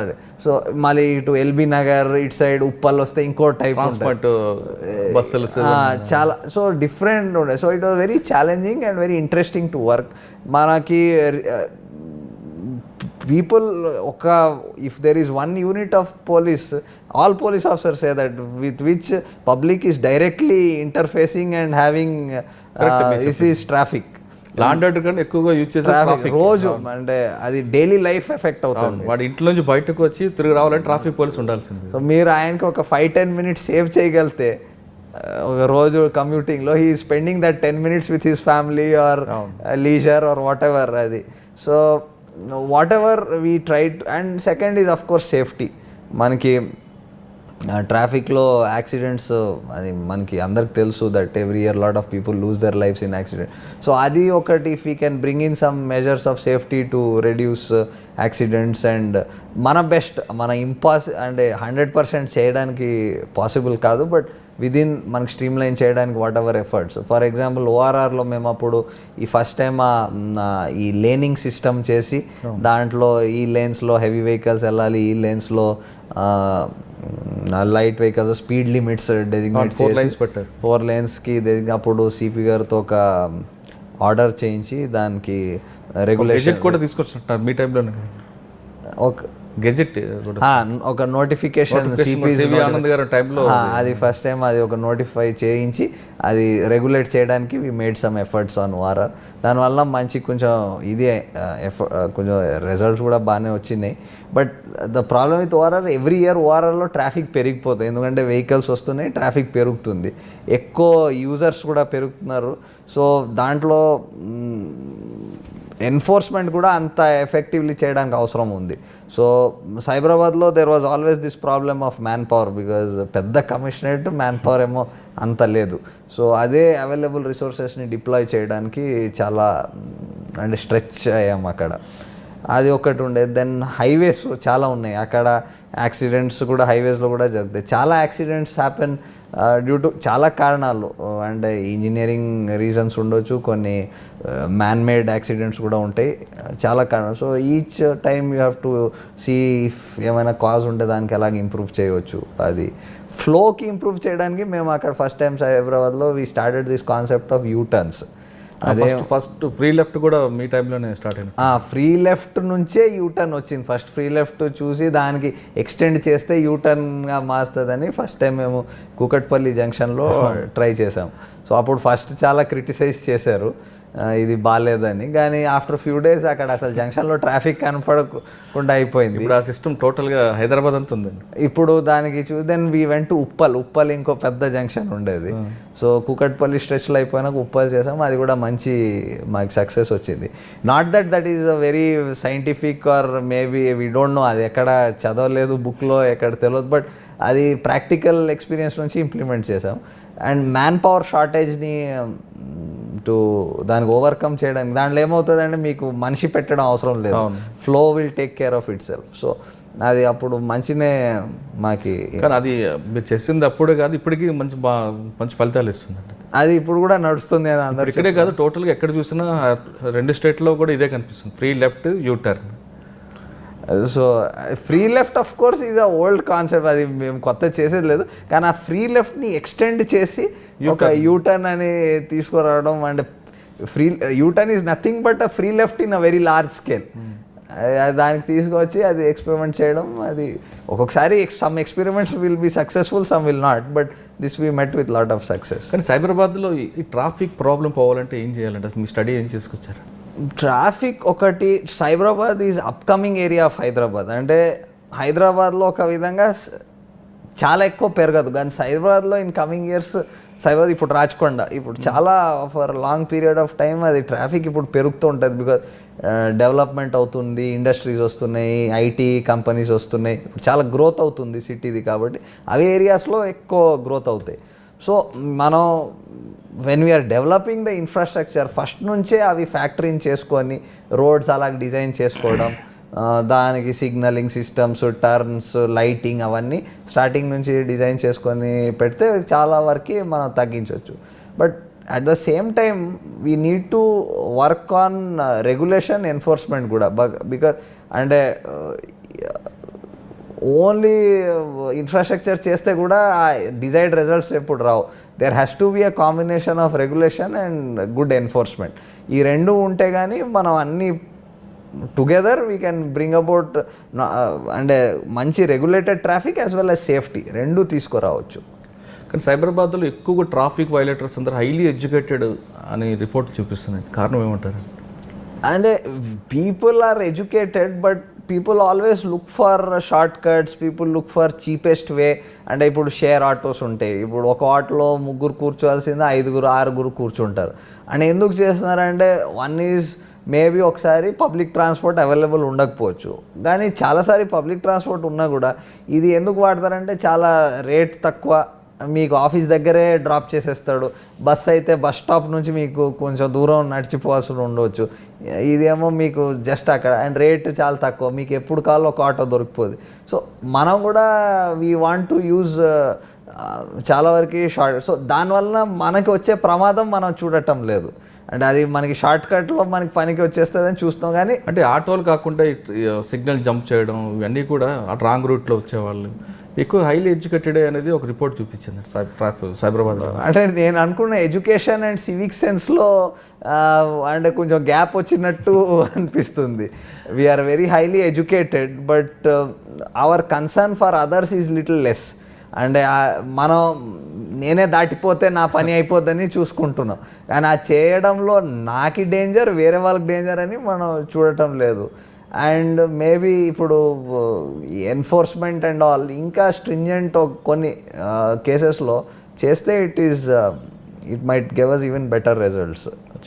ఇంకా సైబరాబాద్లో నేను మంచి పని చేశాను ట్రాఫిక్ అనేది మీకు ఏమైనా ఒక ఐడెంటిఫై అంటే మీరు చెప్పినట్టు నేను ట్రై చేశానని నాకు సాటిస్ఫాక్షన్ ఉంది. మంచి అయిందా లేదు that is always for the others to say. అంటే మేము సొంతంగా మేము మంచి చేసామని చెప్పుకోవడానికి యూటర్న్ అనేది ఇప్పటికీ సక్సెస్ అయింది, దానికి నేను అందరూ ఐడెంటిఫై చేయాల్సిందే. అది మంచి అయింది, మేమే సక్సెస్ అక్కడ దాంట్లో మంచి ఫలితాలు వచ్చాయి కాబట్టి మేము వేరే చోట్ల ఎక్స్పెండ్ చేసిపోయాము. అది మాకు మంచిగా వచ్చింది. మాకేం లాభం వచ్చిందంటే తక్కువ మ్యాన్ పవర్లో అది ఎక్కువ ట్రాఫిక్ మేనేజ్ చేసుకోవడానికి మాకు ఇది ఒక టెక్నిక్ లాగా మారింది. సార్ నెక్స్ట్ ఎక్కడి నుండి ఎక్కడికి? ట్రాఫిక్ నుంచి ఇక్కడ సిసిఎస్ డీసీపీ క్రైమ్స్గా వచ్చాను. ఇక్కడ అది ఒక కొత్త ఫీల్డ్, ఇది ఒక టోటలీ కొత్త ఫీల్డ్గా ఉండేది. ఇక్కడ నిత్యం ఎకనామిక్ అఫెన్స్ క్రిమినల్స్ వాళ్ళతోనే మీకు ఎక్కువ ఉంటుంది అనుకుంటాను. ఇప్పుడు the new crime trends in crime is that అంటే crime is shifting towards economic offences. అంటే ఇక్కడే కాదు, వరల్డ్ ఓవర్, ఇండియా మొత్తం and world over the trend is shift towards economic offences. మీరు ఈ బ్యాంక్ ఫ్రాడ్స్ చూస్తున్నారు, కానీ ఇంకా ఈ సైబర్ క్రైమ్ ఆఫ్ కోర్స్. ఈ రెండు is the new trends in crime because people who have lot of intellect, for them this is the best field. And risk and దీంట్లో ఏమంటే ఒక వైట్ కాలర్ అఫెన్స్ అని, అది ఒక వేరే కైండ్ ఆఫ్ కొంచెం క్రైమ్లో డిగ్నిటీ ఇచ్చినట్టు అది కొందరికి అనిపిస్తుంది. అంటే కత్తులు చూపించకుండా దొంగతనాలు చేయొచ్చు, బ్రెయిన్ యూజ్ చేసుకుంటూ చేసుకోవచ్చు. అంటే మీరు అన్నట్లు ఈఓడబ్ల్యూతో పాటు సైబర్ క్రైమ్, ఈ రెండు కూడా సైమల్టేనియస్గా ఇప్పుడు కొత్తగా క్రైమ్, అంటే ఈ క్రైమ్ బాగా డెవలప్ అవుతుంది, ఈ టైప్ ఆఫ్ కేసులు ఎక్కువగా వస్తున్నాయి. సైబర్ క్రైమ్ అనగానే ఫస్ట్ ఈ మధ్యకాలంలో సిసిఎస్కి ఒక వ్యక్తి వచ్చాడు. ఆ వ్యక్తి మీకు ఐడియా ఉంది, ఆర్జీవి. సిసిఎస్లో సైబర్ క్రైమ్లో అతని మీద కేసు అవ్వడం, జిఎస్టీ, రామ్ గోపాల్ వర్మని మీ పిలిపియడం, అంటే మీ టీం ఎంక్వైరీ చేయడం, దాంతో టోటల్గా టాలీవుడ్ అండ్ బాలీవుడ్ సిసిఎస్ వైపు చూస్తుంది. రామ్ గోపాల్ వర్మని మీరు పిలిపించి ఎంక్వైరీ చేశారు. ఆ కేసులో అతన్ని అరెస్ట్ చేస్తారా, లేదా ఇన్వెస్టిగేషన్ పర్పస్లో మాట్లాడి పంపిస్తారా, లేదా అతని మీద ఛార్జ్షీట్ వేస్తారా, అసలు ఏం జరగబోతుంది అనేది ఈ రెండు టాలీవుడ్ బాలీవుడ్ అంతా చాలా ఇంట్రెస్టింగ్గా చూస్తున్నారు. సిసిఎస్ డీసీపీ ఎలాంటి డెసిషన్ తీసుకుంటారని. Decision is always taken by the course of investigation. Investigation ఎలాగా జరుగుతుంది, ఇన్వెస్టిగేషన్ రిక్వైర్మెంట్స్ ఏంటి, దాన్ని బట్టి మా డిసిషన్స్ ఉంటాయి. Whether it is a important person, మీకు ముందే చెప్పాను, for us law doesn't give us options to distinguish between who is important, who is not important. అది మాకి ఆ అధికారమే లేదు. ఎవరు పెద్దోడు ఎవరు చిన్నోడు మాకు అది డిస్టింగ్విష్ చేయడానికి మాకు అధికారం లేదు. ఎవరైనా సరే మా కోసం ఆ చట్టంకి ఏమేమి అవసరం ఉంది అది పూర్తి చేయాలి. So in this case also అది ఎవిడెన్స్ మీద బేస్ అవుతుంది, ఫోరెన్సిక్ రిపోర్ట్స్ మీద బేస్ అవుతుంది, కండక్ట్ ఆఫ్ ది అక్యూజ్డ్ మీద బేస్ అవుతుంది. అన్ని factors will going to deciding how to finalise the case. అంటే ఆ కేసు ఏ స్టేజ్లో ఉందంటున్నారు? Till the case is finalized, it's always under investigation. And for mark CCS law, my principle is investigation is the most important thing. There is nothing beyond investigation. So we will not do anything which will hamper the course of investigation. Dan gurinchi until the case is finalized, we don't talk about it. అంటే ఈ పక్క దేశంలో ప్రోనో తీసి ఇక్కడ telecast చేయడం తప్పు అంటారు కాదంటారు? యాజ్ పర్ లా ఏం చెప్తుందండి వర్మ గారి విషయం పక్క? ఇప్పుడు in these aspects there are a lot of gray areas actually. And చాలా pornography content is available on the net. దాదాపు 3 కోట్ల వరకు ఉన్నట్లే. చాలా అంటే ఇట్ ఈస్ వెరీ హ్యూజ్. దాంట్లో ఇప్పుడు as per our law you cannot film or transmit or distribute as per the IT Act also, as per general law also, మన ఇక్కడ చేయడానికి మనకి వీలు లేదు. ఫారెన్ కంట్రీస్లో డిఫరెంట్ లాస్ ఉంది. సో అక్కడ ఉన్న content they are putting up on the net. దానికి మన ఇక్కడ నుంచి కొందరు వ్యూ చేస్తున్నారు దాన్ని. ఆ వ్యూ చేయడం దాంట్లో కూడా చాలా various opinions, various judgments, various interpretations of law ఉన్నాయి దాంట్లో. అంటే as long as you are not transmitting pornography, కొందరు చెప్తారు దట్ ఈజ్ నాట్ ఆఫెన్స్. మీరు వ్యూ చేయడం ఈజ్ నాట్ ఆఫెన్స్. దాంట్లో మళ్ళీ పబ్లిక్ వ్యూయింగ్ ఉంది, ప్రైవేట్ వ్యూయింగ్ ఉంది, దాంట్లో చాలా రకరకాలు ఉన్నాయి. అది context to context, situation to సిచ్యువేషన్లో ఇంటర్ప్రిట్ చేసుకోవాల్సింది. అంటే ఇప్పుడు జనరల్గా మీరు అన్నట్లు పక్క స్టేట్లో ప్రోనో అనేది అది క్రైమ్ కాదు, మనం చూడడం కూడా క్రైమ్ కాదంటున్నారు. అంటే ఒకవేళ ఈ కేసులో ఇన్డెప్త్గా వెళ్తే, ఇప్పుడు ఈ సెలబ్రిటీ కాబట్టి ఇతను అరెస్ట్ చేయడం, ఇన్వెస్టిగేషన్ అని మాట్లాడట్లేదు, ఇంకా అదర్ పర్సన్కి ఎవరైనా వస్తే ఆయన మీద ఇదే విధంగా ఇన్వెస్టిగేషన్ ఉంటుందంట. మాకు సిసిఎస్లో ఎవరు వచ్చినా మాకి we treat everybody as same. Whether the law requires us to arrest that person, whether దాంట్లో ఏమేమి ప్రొవిజన్స్, ఆయన కండక్ట్ ఎలాగుంది, మాకు ఏం ఎవిడెన్స్ అవైలబుల్ ఉంది, అవన్నీ తీసుకొని మేము we arrive at a decision. అది మాకు ఇంపార్టెంట్. కానీ ఆయన ఎవరు, ఆయనది సోషల్ స్టేటస్ ఏంటి ఆర్ ఎకనామిక్ సెలబ్రేట్ అయినా అనవసరం, అక్కడ కేసు వచ్చింది, ఎఫ్ఐఆర్ అంతే.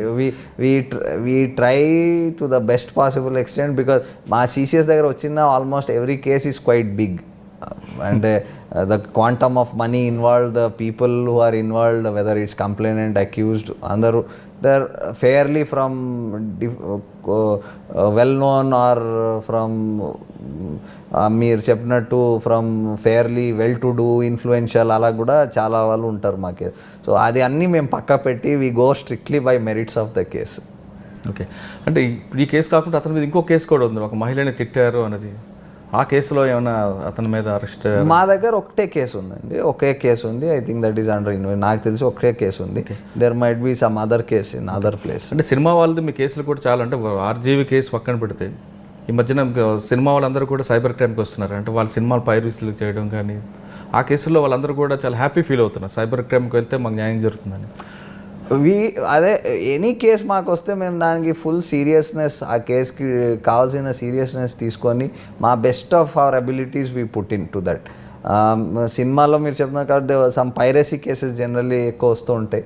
సో దాంట్లో కొన్నిట్లో వీఆర్ ఏబుల్ టు, ఇప్పుడు in the cyber world it is very many times it is very difficult to trace because of the technology involved.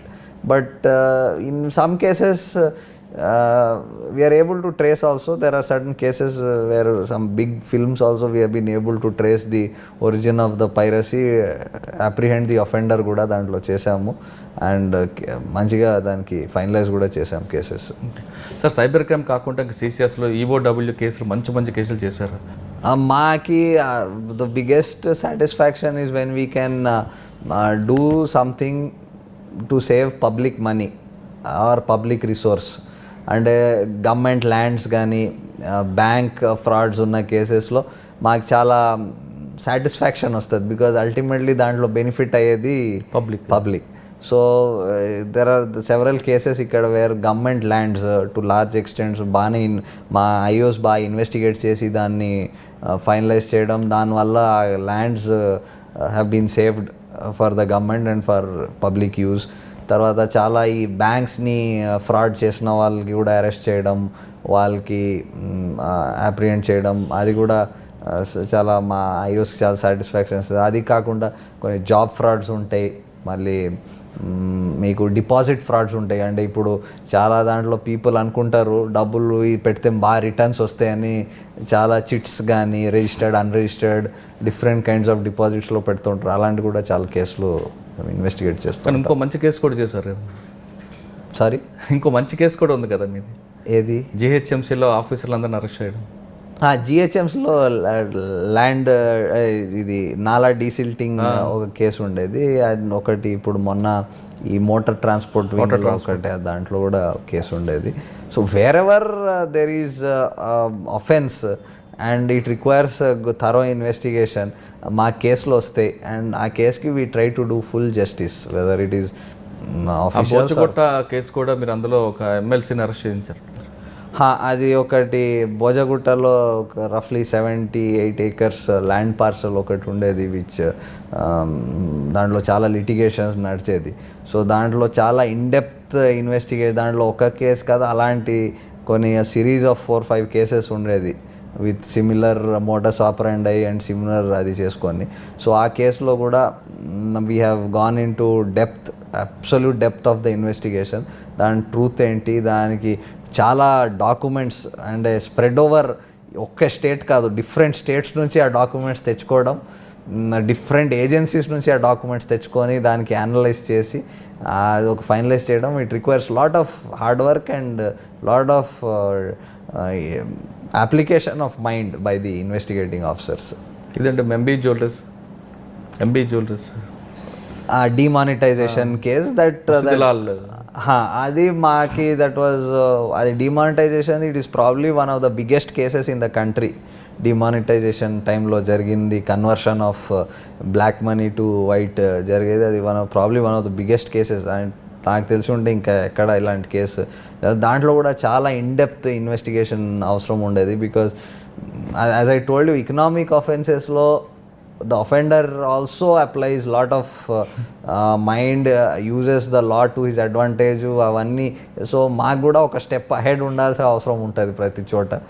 And దాంట్లో చాలా డాక్యుమెంటరీ ఎవిడెన్స్ బాగా ఉంటాయి ఈ economic offences, because every fraud is committed on basis of documents mostly. So అవన్నీ అది కూడా చేసి దాంట్లో ఇన్కమ్ ట్యాక్స్ డిపార్ట్మెంట్ నుంచి కంప్లైంట్ వచ్చేసి మా దగ్గర రిజిస్టర్ అయింది. సో దాంట్లో కూడా కేసు ఫైనలైజ్ అయిపోయింది, ఛార్జ్ షీట్ అయిపోయింది. ఓకే సార్, ఈఓడబ్ల్యూ గురించి చెప్పారు. ఇంకా మీరు ప్రాపర్టీ అఫెన్స్లో మీ దగ్గర అటెన్షన్ డైవర్షన్ గ్యాంగ్లు కానీ చాలా ఒక పార్టీ గ్యాంగ్ అంటే గ్యాంగ్లు పట్టుకొచ్చారు. దాని ఇన్వెస్టిగేషన్ ఎలా చేశారు, అసలు దాన్ని వెళ్ళగా వాడిని ట్రాక్ చేయాల్సి వచ్చింది? I always credit our success to our investigating officers, because without their effort we cannot apprehend anybody. మీరు ఇప్పుడు చెప్పేది ఇట్ వాజ్ దట్ టట్లుబాజీ అని ఒక గ్యాంగ్, అది operates from borders of Rajasthan, Uttar Pradesh and Haryana. ఆ బెల్ట్లో వాళ్ళు అక్కడ నుంచి ఆపరేట్ చేస్తారు. అంటే వాళ్ళు చాలా వరకు ఇక్కడ నుంచి జెన్యున్ ట్రేడర్స్ని ఆర్ బిజినెస్ మ్యాన్ని ల్యూర్ చేస్తారు అక్కడికి. అంటే మేము మీకు ఏదో ఇక్కడ మీరు వచ్చి మా దగ్గర కెమెరాస్ ఇన్స్టాల్ చేయాలి కానీ, మీకు ఏదో స్క్రాప్ అమ్ముతాం కానీ, ఇలాంటివన్నీ జెన్యున్ బిజినెస్గా పోస్ట్ చేసి ఇక్కడ నుంచి తీసుకువెళ్తారు. అక్కడ తీసుకుపోయి వాళ్ళకి ఆల్మోస్ట్ అబ్డక్షన్ చేసి గన్ పాయింట్లో అన్నీ తీసుకుపోతారు. సో దాంట్లో ఒక ఛాలెంజ్ ఏమంటే వేరే ఎన్వైరన్మెంట్లో వెళ్ళాలి ఫస్ట్. అక్కడ ఉన్న లోకల్ ఇంటెలిజెన్స్ గ్యాదర్ చేసుకోవాలి, లోకల్ పోలీస్ సపోర్ట్ తీసుకోవాలి, మూవ్ అవ్వాలి. వాళ్ళకి అక్కడ అంటే లా అండ్ ఆర్డర్ పరిస్థితి కూడా కొన్ని ఏరియాస్లో చాలా బాగుండవు, చాలా రిస్క్ కూడా ఉంటుంది. సో మా ఆఫీసర్స్ వెళ్ళి అక్కడ వాళ్ళు పట్టుకురావడం it was a big challenge. And బాగా దానికి పట్టుకున్న తర్వాత ఈ మీడియా ద్వారా బాగా పబ్లిసిటీ ఇచ్చిన తర్వాత ఇంకా ఇప్పుడు ఆల్మోస్ట్ కేసులు ఆల్మోస్ట్ నిల్ అయ్యాయి. తట్లుబాజీ గ్యాంగ్ మీరు పట్టుకున్న తర్వాత కుషాయిగూడ కూడా కంప్లైంట్ అప్పుడు రేస్ అయింది. అప్పుడు మేము ఆ గ్యాంగ్ పట్టుకున్నా ఎక్కడెక్కడ కంప్లైంట్స్ ఉన్నాయి అన్నీ వచ్చినాయి. సో మేము కేసులు రిజిస్టర్ వాళ్ళకి చెప్పేసి, వాళ్ళు కూడా ఐడియా ఉండదు ఎక్కడ కేసు రిజిస్టర్ చేయాలి, ఎందుకంటే జరిగింది ఇన్సిడెంట్ అక్కడ, వాళ్ళు పిలుస్తారు ఇక్కడ, బట్ ఇక్కడ నుంచి స్టార్ట్ అయింది కాబట్టి ఇక్కడ కూడా రిజిస్టర్ చేయవచ్చు అని వాళ్ళు చెప్పి ఇక్కడ రిజిస్టర్ చేయించాము చాలా కేసులు. ఇంకొక 100 కేజీల గ్యాంగ్ బంగారం గ్యాంగ్ కూడా పట్టుకున్నారు మీరు. ఈ కర్ణాటక కొన్ని డిస్ట్రిక్ట్స్ నుంచి ఇది ఒక గ్రూప్ ఉంటారు, వాళ్ళ దగ్గర ఈ ల్యాండ్లో మాకు ట్రెజర్ దొరికిందని, ఏన్షియంట్ కాయిన్స్, గోల్డ్ అవన్నీ దొరికని చాలా పబ్లిక్కి మోసం చేశారు. కొందరు పట్టుకున్నాం. దాంట్లో చాలా అంటే అది హైదరాబాదే కాకుండా different districts of Telangana, AP నుంచి కంప్లైంట్స్ వచ్చినాము. సో మేము వాళ్ళ డిస్ట్రిక్ట్స్లో కూడా కేసు రిజిస్టర్ చేయమని చెప్పాం. దాంట్లో కొన్ని మెంబర్స్ పట్టుకున్నాం. కానీ ఈ అవేర్నెస్ దాంట్లో తెలిసినాక ఇంకా చాలా వాళ్ళు అలర్ట్ అయిపోతారు, ఇంకా ఇలాంటి మోసాలకి విక్టిమ్స్ కారని. జనరల్గా సిసిఎస్కి ఏ టైప్ ఆఫ్ కేసులు ఎక్కువ వస్తుంటాయి అంటే ఎక్కువగా పక్కన ఉమెన్స్ కేసు కూడా ఉంది, కంప్లైంట్ ఉమెన్ ప్రొటెక్షన్ సెల్ ఉంది, సైబర్ క్రైమ్ ఉంది, ఐటీ ఉంది, ఈఓడబ్ల్యూ ఉంది, ఎక్కువ ఏ వస్తుంటాయండి? మాకి full entire gamut of cases వస్తాయండి. అంటే ఒక కేస్ ఒక టైప్ అని ఉండదు, frauds all type of frauds ఉంటాయి. ఇంటర్ స్టేట్ కొన్ని అఫెన్సెస్ ఇలాంటి లైక్ తట్లుబాజీ, నమస్తే గ్యాంగ్, ఇది కోర్చా గ్యాంగ్, ఇవంటి కొన్ని వస్తూ ఉంటాయి. Then cyber crime of course OTP frauds నుంచి job frauds,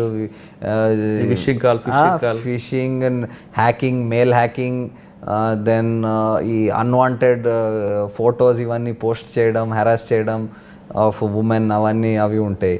then women PS of course 498A and dowry prohibition act related complaints వస్తూ ఉంటాయి. సో మాకు ఉన్న సిట్లో మా దగ్గర కమ్యూనల్ అఫెన్సెస్ అలాంటి కూడా కేసెస్ ఉంటాయి. సో మా ఉన్న రేంజ్ ఆఫ్ అఫెన్స్ చాలా వైడ్.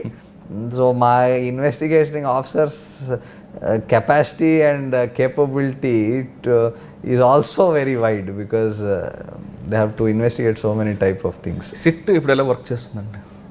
ఈ మధ్యకాలంలో కొంతమంది పాత బస్సు నుంచి చాలామంది యువకులు అటు వెళ్ళడం, బంగ్లాదేశ్ బోర్డర్లో పట్టుకొని తీసుకొచ్చారు. వాళ్ళని అరెస్ట్ చేయడం వల్ల ఉపయోగం ఉందంటారా, కౌన్సిలింగ్ చేయడం వల్ల ఉపయోగం అంటే ఐఏఎస్ వాళ్ళు అటువైపు మళ్ళడం వల్ల?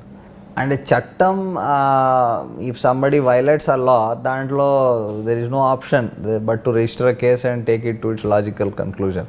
అది చేయడం చాలా అవసరం, బికాజ్ అప్పుడే అఫెండర్కి ఆయన తప్పు ఏమని తెలుస్తుంది. బట్ కౌన్సిలింగ్ ఒక లార్జ్ స్కేల్లో, అంటే మీరు ఎక్కడ వెళ్తున్నారు, ఎందుకు వెళ్తున్నారు అది తెలియాలి.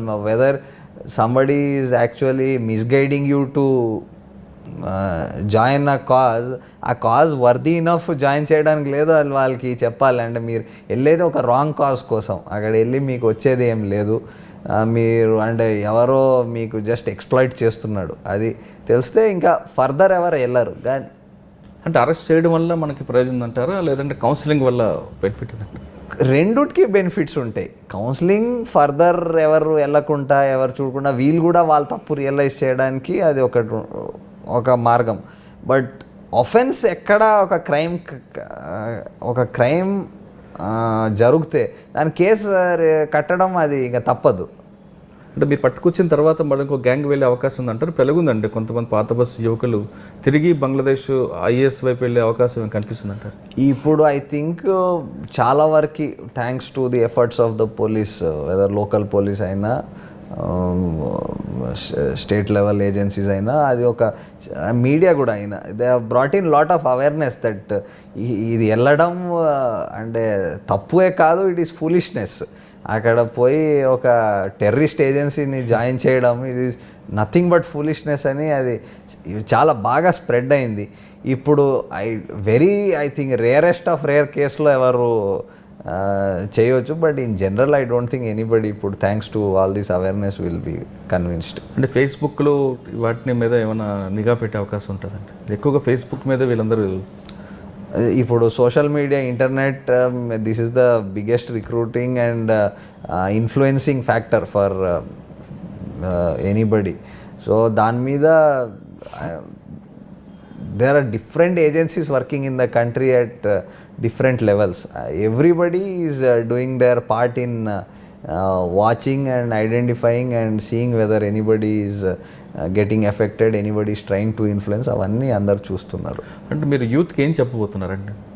అంటే ఈ టైప్ ఆఫ్ నేచర్కి వెళ్ళకుండా ఉండడానికి వస్తున్న వాళ్ళకి మీరు చాలామంది పోలీస్ ఆఫీసర్ అబ్బాయిగా చాలామందితో మీరు ఫాదర్ మీ దగ్గరికి వచ్చిన ఆఫీసర్లు మాట్లాడారు, చాలామంది క్రిమినల్స్ మీరు చూస్తుంటారు. ఇప్పుడున్న జనరేషన్కి ఏం చెప్తారు? అండ్ ఇలాంటి ఇప్పుడు టుడేస్ జనరేషన్ ఆల్సో చాలా స్మార్ట్ అండి. Their generation also knows what is right, what is wrong, what is to be done, what is not to be done. And everybody has ambitions లైఫ్లో, ఒకటేదో చేయాలని, గ్రోత్ ఉండాలి, we should be professionally, personally we should grow in life. So చాలా smart generation ఇది. So ఈ జనరేషన్కి మీరు correct information pass చేస్తే వాళ్ళు కరెక్ట్ డిసిషన్స్ తీసుకుంటారు అండ్ ఇటు అటు స్వే అయ్యే ఛాన్సెస్ ఎక్కువ లేవు. So life has lot to offer. One should not waste time and once whole energy and spoil not only your life but also me family, me friends అందరి life పాడైపోద్ది. మీరు ఒక్కళ్ళు పోయి అక్కడ ఏదో జరిగితే మీ చుట్టుపక్కల అందరి లైఫ్ పాడైపోతుంది, మీ ఒక్కరిదే కాదు. సో అది చాలా వరకు రియలైజేషన్ వచ్చింది. And I think due to the continuous efforts చాలా తగ్గిపోతుందండి. సార్, మీ నాన్నగారి దగ్గర నుండి మీరు పోలీసింగ్ డిపార్ట్మెంట్ ఆల్మోస్ట్ చూసుకుంటూ వచ్చారు. మీరు అప్పుడున్న పరిస్థితి, ఇప్పుడు మీరు చూస్తున్న పరిస్థితి రెండు ఒకేలాగా ఉందా? ఏమైనా మార్పులు అనిపించారు? వరల్డ్ ఎప్పుడు సేమ్ ఉండదు, it changes. And even my టైంలో maybe 5 years back and 10 years లేటర్లో కూడా డిఫరెన్స్ ఉంటుంది. సో మార్పులు is a constant part and natural. This lot of change. పోలీసింగ్లో చేంజ్ ఉంది, పబ్లిక్ పర్సెప్షన్ ఆఫ్ పోలీసింగ్లో చేంజ్ ఉంది, చాలా మార్పులు ఉన్నాయి.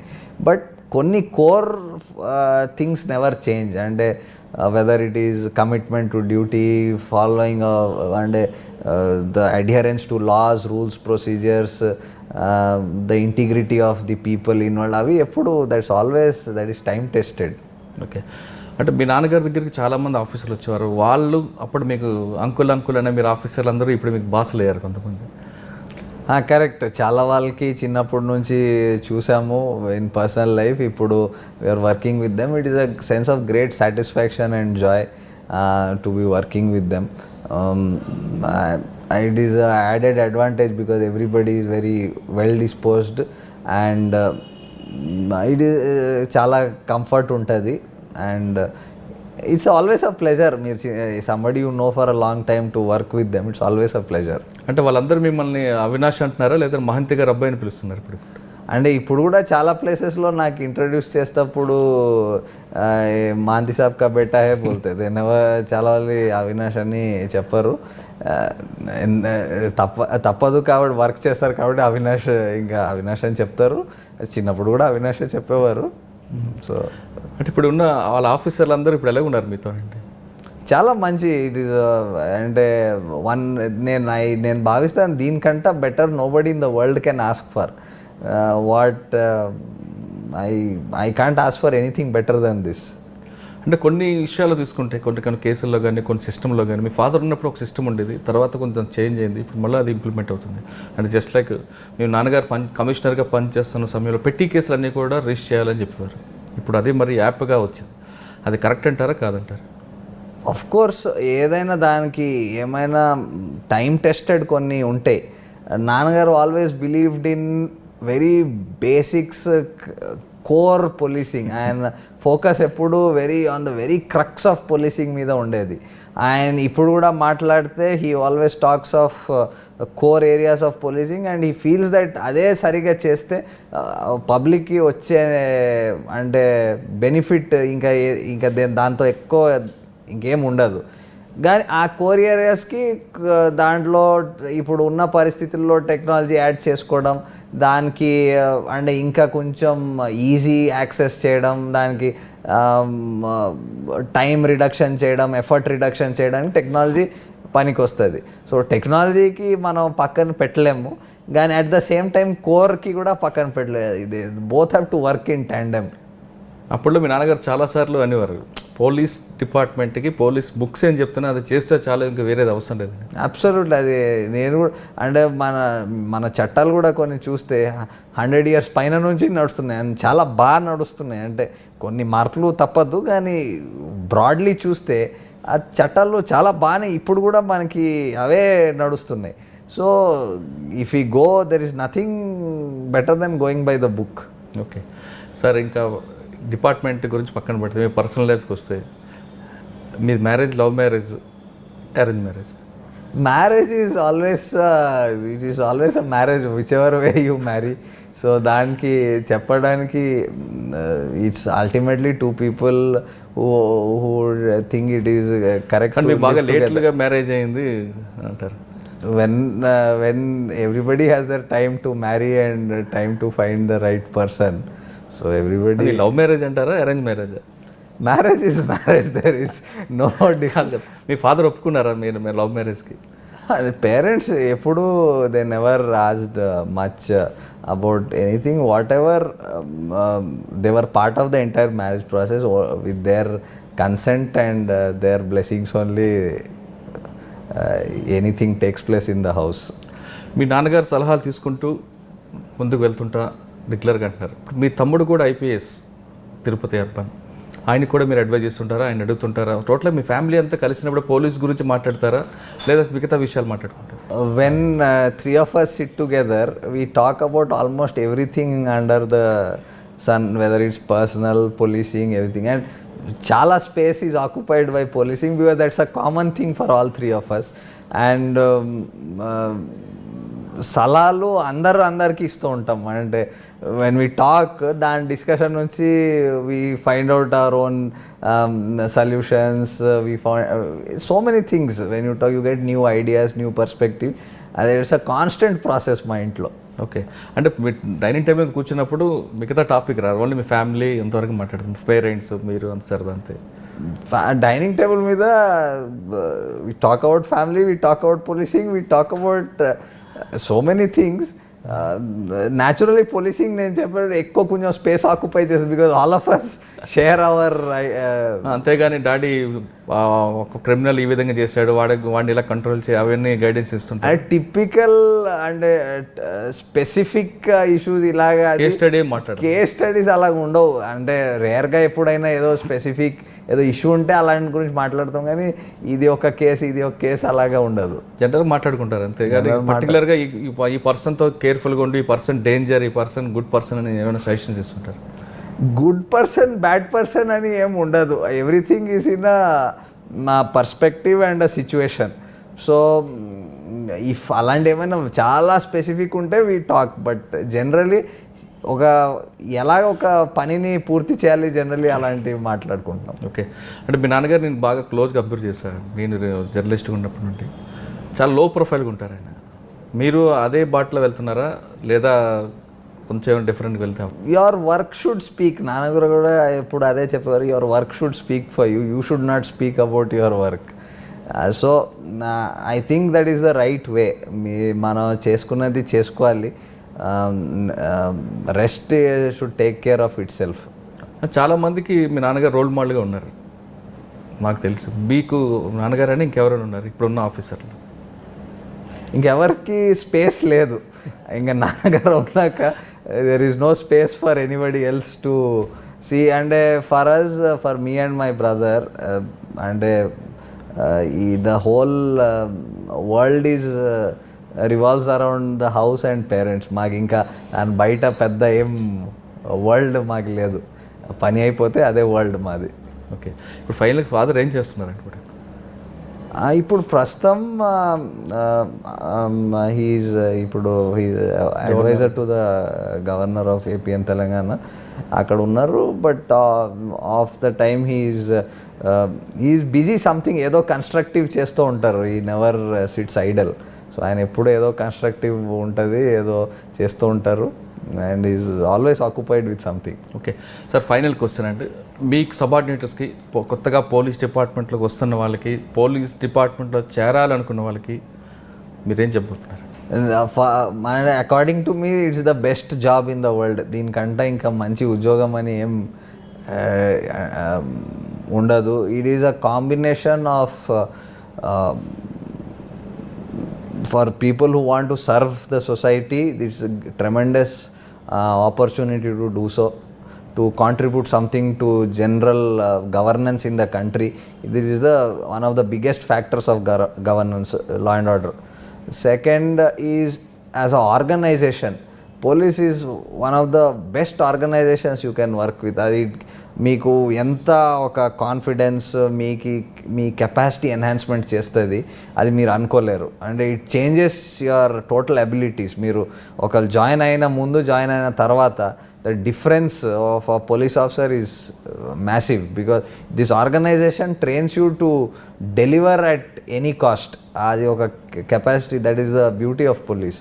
And the discipline, the pride of basic, చాలా వాళ్ళకి ఆ pride of wearing the uniform, that itself is such a big incentive ఈ ఆర్గనైజేషన్ జాయిన్ చేయడం.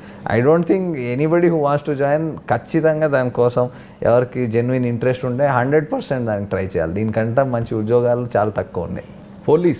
పోలీస్ అవ్వాలనుకుంటే కేవలం అది కలగా కాదు, దాన్ని ఆచరణ పెట్టడానికి కష్టపడాలని అవినాష్ మహంతి గారు చెప్తున్నారు. అంటే వీళ్ళ ఫ్యామిలీ అంతా కూడా చూస్తుంటే తండ్రి పులి, కొడుకు బెబ్బులి, తమ్ముడు ఇంకొక పులి.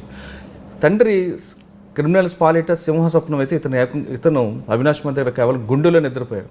అంటే పోలీసుకి అన్న వ్యక్తికి ఖచ్చితంగా మనం న్యాయం చేయాలి, పబ్లిక్ దృష్టిలో న్యాయం చేయాలంటే పోలీస్ డిపార్ట్మెంటే ఒకటే అని వాళ్ళు నమ్ముతున్నారు. టోటల్ కుటుంబం అంతా, తాతగారు, తండ్రి, అవినాష్ మహంతి గారు తమ్ముడు, నలుగురు ఉన్నారు పోలీస్ డిపార్ట్మెంట్లో. నలుగురు ఐపీఎస్ ఆఫీసర్స్. అంటే వీళ్ళు చెప్పే మాటల్లో వీళ్ళ తండ్రి, వీళ్ళ ఫ్యామిలీ వస్తుంది ఒక చాలా స్పష్టంగా తెలిసేది ఏంటంటే, చట్టానికి ఏముందో చట్టం ముందు అందరూ సమానులే. ఇటు పొలిటీషియన్ అవ్వచ్చు, వాళ్ళు పోలీస్ అవ్వచ్చు, అటు సెలబ్రిటీ అవ్వచ్చు, ఎవరైనా ఒకరే అనేది వీళ్ళ ఫ్యామిలీ అంతా చెప్తుంది. ఇది ఈ వారం అవినాష్ మహంతి గారు ఐపీఎస్ ఎక్స్క్లూజివ్ ఇంటర్వ్యూ. వచ్చే వారం మరో ఐపీఎస్ ఆఫీసర్తో మళ్ళీ కలుద్దాం. అంతవరకు నమస్కారం. Thank you, sir. I wish I dream the very best on their 5th anniversary.